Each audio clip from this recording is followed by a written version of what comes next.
Call to order the special council meeting for Tuesday, June 29th. And first order is adoption of the agenda. Councilor Scarrow, Councilor Ireland, those in favor. Opposed, motion carries. And the 2020 annual report be approved. So we have a. Beg pardon? Sure. Sorry, I didn't know that was going to be.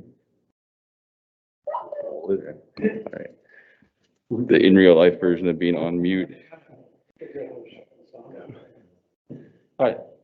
Good afternoon, Your Worship and Council. It's good to see everybody in person and not from my desk upstairs. Yeah. I'm here to present the 2020 annual report for the district. So the annual report is a requirement under the community charter, but in addition to being a requirement, it's a great way to share the activities, accomplishments, and performance of the district for the year. I know personally, not only being new to working for the district, but being new to the area, I found the report to be incredibly useful for learning about some of the great things that are going on here and the awesome work that is being done to make the community the best it can be. The report was made available for public inspection and comment on Friday, June 11th through a variety of platforms and advertisements. There's no public feedback that I am currently aware of, and be happy to answer any questions, or Good. that's all for me. Those of you who don't know, Councilor Reid, our new Chief Financial Officer. Trevor? I just wanted to say thank you for everybody who pulled it together, including the mayor, because it was an extremely readable report. And you get an amazing overview of what's going on in every department. And I also wanted to say thank you for including the piece on Carl Featherstone in the protective services. I thought that was a very compassionate inclusion there. So thanks for everybody who contributed, because it reads brilliantly. And I encourage, if you haven't read it, members of the public, please go and read it. It is just excellently put together, and there's lots of photographs as well. So it's not that much text. Thank you very much. Oh, sorry. We try to do from good to great, and we're getting toward greatness. And thanks to all the staff and all the departments that get us there. Councilor Gamble. Thanks, and I too have to say it's a very well put together report. I particularly liked some of the graphs and some of the charts that were in there that kind of give you a first-hand glance at some of the activities that are going on. Mm-hmm. And one of the things that I really was appreciative of was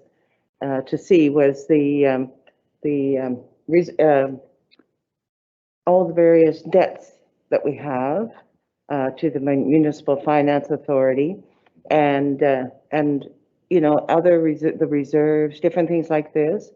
I think those things are really helpful. People like to know that, and numerous times in the report, you know, now I've got in my head about 17.5 million is what our property taxes bring in, because I, you know, saw that a number of times, and it's kind of shown quite clearly, and that's nice when people can look through there and pick those things out. One thing I would say is with those MFA, the Municipal Finance Authority borrowings or debts that we have, there's numbers for them.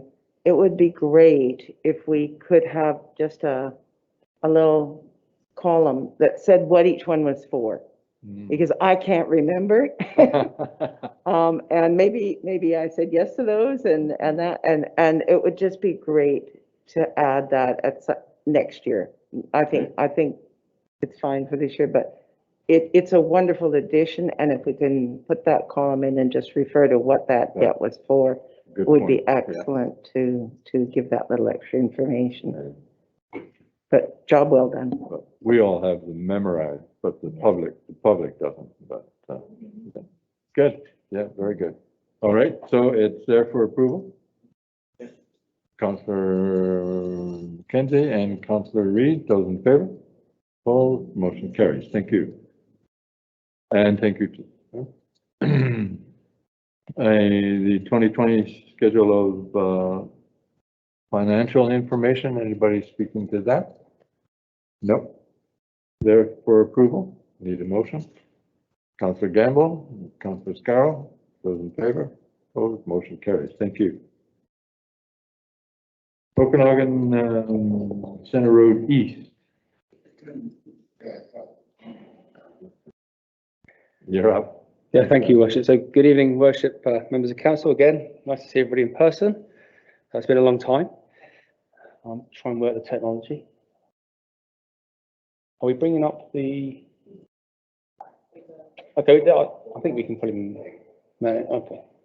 I was just going to bring up the report just in case we need to refer to this. So.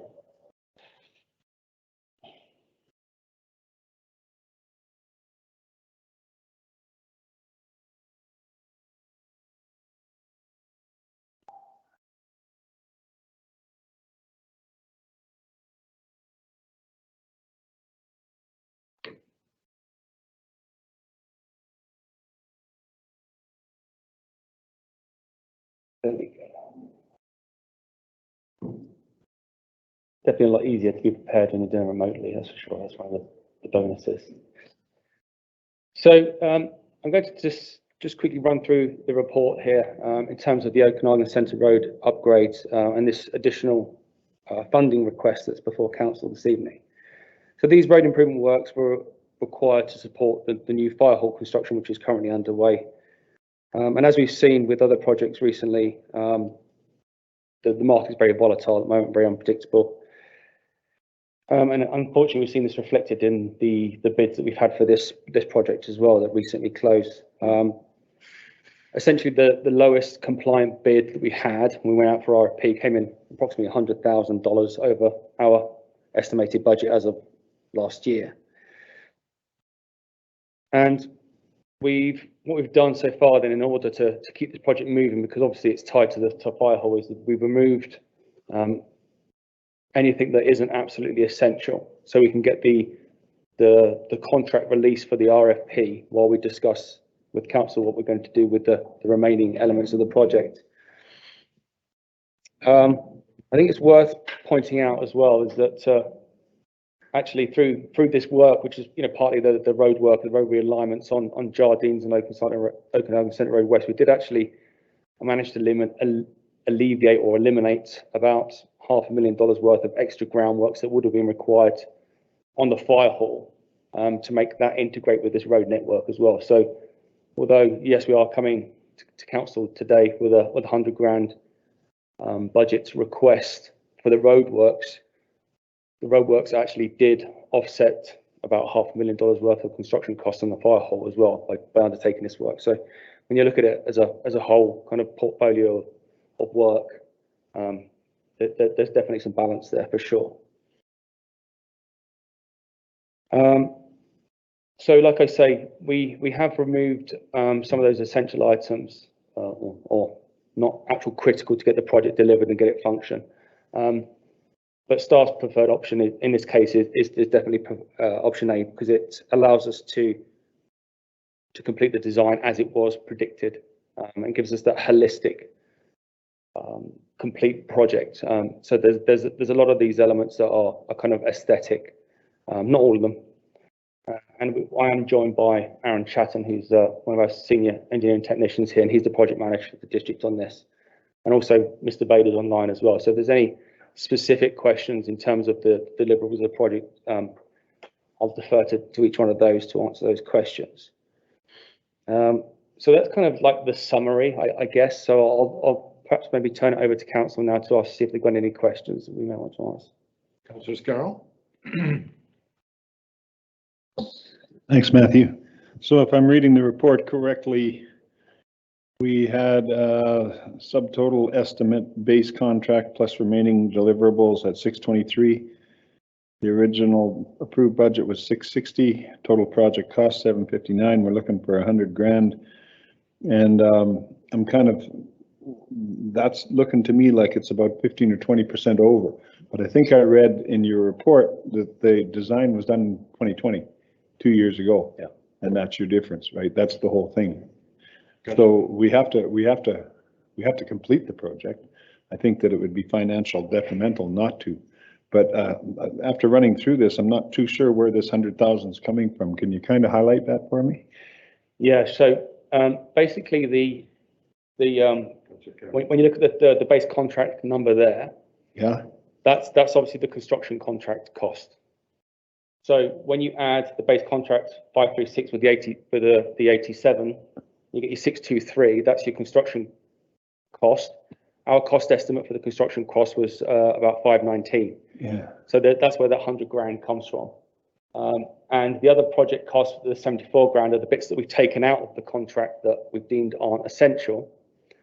What kind of things are that we've taken out of the project? So again, I'll defer to Aaron if we want to get into the specifics, but it's generally like the final elements of the project, so the landscaping elements on there. The trees and bushes? It's the thing that that essentially makes it integrate with the surrounding area, makes it a complete, rather than just having a road that's gone through and looks like you've just literally cut up a road and built a road and not finished the remaining elements as well.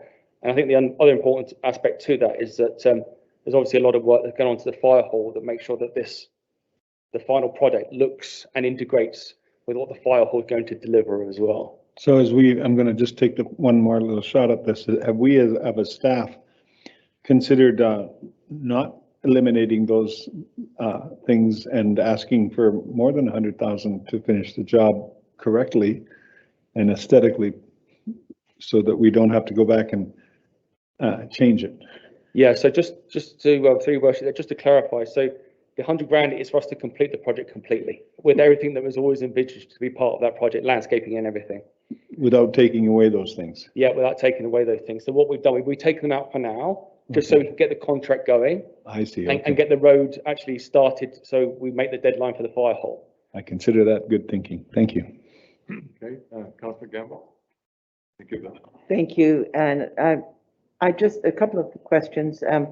One is regarding the road, and this might be that Aaron is going to need to answer this, I don't know.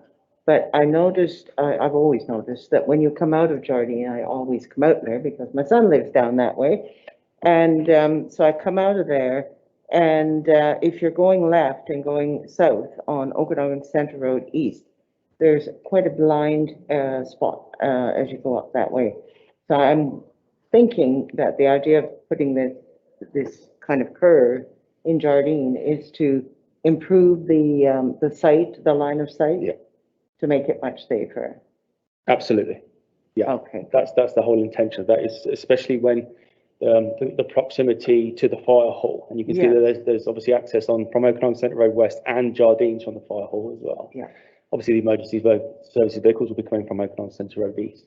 Now, the other question I have is that when this work was done, the property that we heard was going to be dedicated for park, which is to the north of the fire hall, is now devoid of vegetation completely.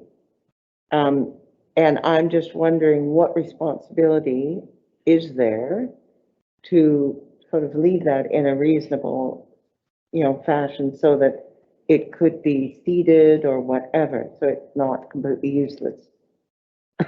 And not just that, maybe a dust problem.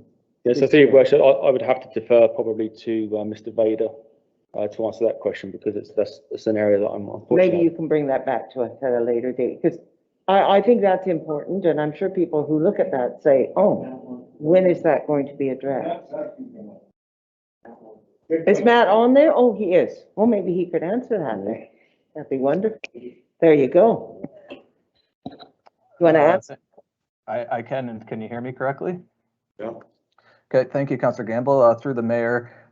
So yeah, the non-farm use for the fire hall property was 2.5 acres for non-farm use. The other part is still in the land reserve as agricultural land, and it does still have the house on it. We do intend to, once the fire hall project is complete, there's a big pile of topsoil there, and we're going to spread that out to the fullest extent, remove some of those sort of minor structures, and seed that for now until we can work with the Land Commission on what a future project would envision there. So does that mean you'll be seeding it? Yes. Okay, that's wonderful, thanks. Okay, you done? Thank you. Councillor Reid. Thank you, Mr. Mayor, and thank you, Director Salmon. I have some questions on the numbers. I just want to be clear. So the 87,000 that's as a separate line, that is the scope that's been removed from the base contract. That's correct. Yeah, and that's at a RFP response price, not an original price. So that's what they Yes. are quoted to do the work. Yes. Yeah, okay. So how far are they along on the base contract in terms of completion? So so works hasn't started. Oh, it hasn't started, okay. Yeah, so RFP was issued today. Okay, So construction starts essentially next week. okay, RFP was issued today for the base contract. okay. So the 87, if that's done, that delivers the scope of the original RFP in its totality, okay? It does, yeah. So my question would be, do we need to approve the 10% contingency now, given that we've gone through all of this costings and we've sat down with the supplier and the provider and actually nailed all this down? So my question is that 10,000 of that ask is 62,300 of that is contingency. So my question would be, do we actually need, because the idea of contingency is you use it when you need it, and we need it now. So I'm not sure why we're funding more contingency. When we- Yeah, So through your worship, it's just obviously typical project management that we carry contingency through to construction because again, there are some uncertainties through the construction period that we need to cover off essentially. And generally you don't really know what the unforeseen circumstances may be until you start putting the shovel in the ground. So certainly we could reduce or even eliminate the contingency, but if something was to happen that was unforeseen, then we would be coming back to council again, requesting the contingency. So I would, it's standard practice to obviously put the contingency in there to allow us that flexibility and not halt the project or stall the project any further. So it's something we can consider. I mean, my preferred option would be to have keep it in your there. back pocket. I mean, and I think the other point to note that it is a contingency, only gets used if absolutely necessary, and if it doesn't, any surplus gets transferred back to reserves. I think that's where I'm concerned, because the contractor has had the opportunity to look at the costs. We're now in 2021. We've seen, where things have moved from summer 2020 to now. I just would not want to give any impression that that contingency is going to be spent. Yeah, and it's something that is in the public domain anyway. When we look at the 5-year capital plan, all the budgets are out there, and the financial report, the budgets are out there as well. Yeah, but it tends to get a little blurred when it all comes together as to what's gone through into next year and what's staying there. So it is difficult to spot where these contingencies haven't been spent on particular projects. So, and I suppose I would come back to the 500K that's been eliminated from the fire hall. My one probably stupid question is, does that mean the fire hall is 500K under budget? In which case it is a true elimination, or is it being spent elsewhere? In which case it's not elimination in the sense of the project. So if it is the situation where the fire hall is $500,000 under budget, that's amazing, and I feel much happier applying the 100K. But if it's just a question of it's been moved into a different pot within the fire hall, that's slightly different. So is it a true cost saving of $500,000, or is it being eaten up within other flexes in the project overall? So through your worship, I guess it depends on your perception of true cost saving, because I do understand that this one was eliminated through the design process. Right. So I would suggest that's still a cost saving through good design, that you construct as efficiently as possible. Sure. So yeah, But can it come back and be used to pay off the loan that the community has taken out to pay for the fire hall, I suppose, or some of it? Is there any money coming back to the pot, big pot, having made those changes? I would definitely defer that one to our Chief Financial Officer. Administrator. Let me take a stab at that one. So the fire hall project isn't done yet. No. There is absolutely still work going on in the fire hall project. Whether or not that 500 needed to be spent, whether it had been accounted for, I'm not entirely sure. I don't think that 500 had been accounted for. There wasn't, like, we hadn't anticipated needing to do that work. That would have been additional work that would have had to have been done within that project. So we've basically saved that money, but had to spend 100,000 on this side. But that 500 probably would have been money that we'd have had to come back and ask Okay. council for. That makes sense. Yeah. Yeah, so I can't comment yet on whether or not the fire hall will or will not be under budget. I can tell you that they're on track and on time and on budget right now, Okay. but we'll just have to wait for the completion of the Okay. project. That makes it clear. So it's eliminated by doing this work. We've eliminated 500,000 of additional costs to the fire hall. So by spending 100, we're saving 400. Thank you. Thank you. That's it, Councillor Reed? Yes, Okay. And Councillor McKenzie? Thank you, Mr. Mayor, and thanks, Matt. So that's a lot of what I wanted to ask is that contingency, because it seems kind of odd to be asking for it when you're starting the project, right? To me, it just seemed like if you're nailing it now, we would be closer. So I get it now, right, that you want a little bit in there, that's fine. So if I understand this correctly, we've still cut stuff out of there, and this 62,000, could that actually do that stuff? Like, I'm curious what exactly we're cut out of there. So that would be nice to hear from Aaron if he's the one that's trimmed the fat on this one. I just to hear exactly what is been eliminated, rather than just, say a few trees. I'm just curious, a few trees, I would think cost minimal compared to what this amount we're talking. So I'm just curious, what exactly big stuff did we sacrifice? So three words, just to clarify, so the 100,000 that we're asking for is to complete the whole project as originally designed. So if we fund the the deficit in the budget right now, then the budget, everything gets complete within. So there's the landscaping elements, there's also a gas main that needs to be reallocated. That isn't absolutely essential, but it's definitely beneficial. So like I say, the 100 grand covers everything. So there's nothing that's left from the original design. If we Okay, I just understood when you were saying it that there was some stuff that was cut out of there, and that's what I'm losing what exactly was cut here. So if it's nothing cut and that does it, that's fine, right? That's good. Yeah. So three words, maybe just to clarify again, and apologize, it's not overly clear, but essentially what we did is we removed the non-essential items in order to get the base contract going, which was within budget. We could do that within budget, but it still left a chunk of work that we cut out that still needed to be delivered, that we feel is important enough that it can't just be eliminated. It still needs to be done. But that was going to be funded by the 100 grand that we're requesting. So we got the base contract going, so we could secure the contractor, because again, it's a hot market right now. Yes. And make sure that we hit the deadlines to get this infrastructure in place when the fire hall opens, and then address the elements that we removed, in a different kind of time frame, i.e. now. Okay. And I think, if I may, just one on contingency as well. Like I say, it's when we talk about contingency, standard practice to take contingency forward. There's so many unknowns when you go for the construction, and it's not just in case we hit an obstacle with the contractor. Where there's other obstacles that we could face. We could face natural disasters. We could have faced something with the economy again, prices increase or decrease.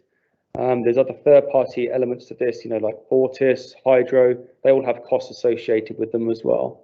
Our engineering consultants as well, their scope may creep. There might be environmental impacts. So there's still a lot of unknowns, even though we've eliminated much of the risk from the design. But when you come to actually deliver the project, there's only so much that you can try and forecast and design out.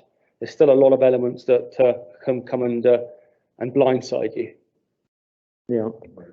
So, obviously, I've done a number of home projects and I get how that adds up in a hurry. My $10,000 project turns into 17,000, but, I just want to make sure when we're doing this and we're approving this, that, we're not leaving anything out so that when it comes down later on, that all of a sudden we need to put in something extra, and then it's gonna cost us more at that point because we have to go through the whole process again. So as long as this covers everything, I'm good with that. Thanks. Okay, thank you. Councillor Gamble. So I am prepared to move, option A. Just want to hear from Councillor Reid again. Okay, I just want to be, thank you, Mr. Mayor, thank you, councillor Gamble. I just want to be clear that the 100,000 is made up of the 62,300 contingency plus the 37,800 that's needed to complete the additional works on top of or complete the full scope of the project. That's correct. Great. Yeah, thank you. Councillor Island? so Okay. I'm Councillor prepared Campbell, to move option A. You're moving A Yes.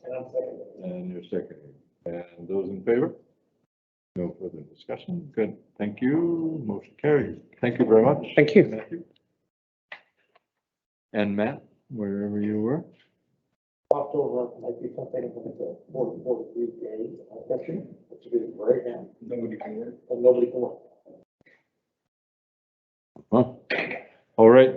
Right now, Timber Road right now, everybody's going home, which is not normal. Oh, yeah, that's tough. You're up, Raina? Official community plan amendment, you're doing that? Thank you, Mr. Mayor. As advised to council previously, this is a bylaw that went to public hearing and then received third reading.